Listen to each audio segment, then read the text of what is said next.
Today we bring you a high-stakes drama unfolding in Congress. A growing number of House Republicans are preparing to buck President Trump's wishes and back a push to release documents linked to Jeffrey Epstein's investigation. The effort centers on a discharge petition that would force a floor vote on the so-called Epstein files, materials held by the U.S. Department of Justice relating to Epstein's sex trafficking network and his connections with prominent individuals. The background: over the past months, investigators in Congress have gradually released fragments of Epstein-related records, including emails from Epstein's estate that referenced Trump and suggested he knew about the girls.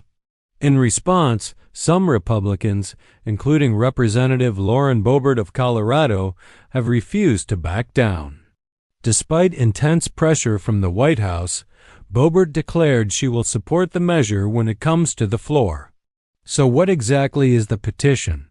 It is a procedural move that allows members to bypass House leadership by collecting 218 signatures.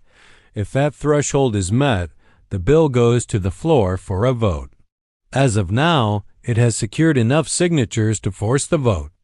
This sets up a major showdown. On one side, President Trump and senior Republicans urging the conference not to join the effort, calling it a distraction and potentially damaging for the party. For instance, Trump warned Republicans against falling into what he described as a trap. On the other side, rank and file Republicans who say that transparency demands the release of the files even if it means defying the president.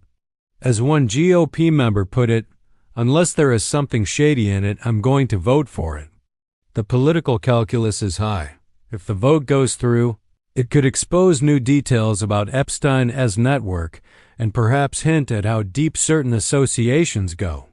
It also tests how much independent House Republicans are willing to show from Trump's influence. The internal party dynamics are shifting. What once might have been sealed off is now emerging as a potential fracture line. Now let us outline 3 key questions facing lawmakers and the public. 1. What will the release actually show? Will the documents reveal new names, hidden interactions, or evidence of cover-ups? Some Republicans say they don't expect the files to incriminate Trump personally, but they want accountability nonetheless. 2. How will Trump respond, and how will that affect GOP unity? The president's informal pressure, his public statements and social media posts signal he's treating the issue as a threat. But the fact that some Republicans are stepping out suggests the party may be less monolithic than before. 3. What are the broader implications for transparency and oversight? If Congress forces the release, it could set a precedent.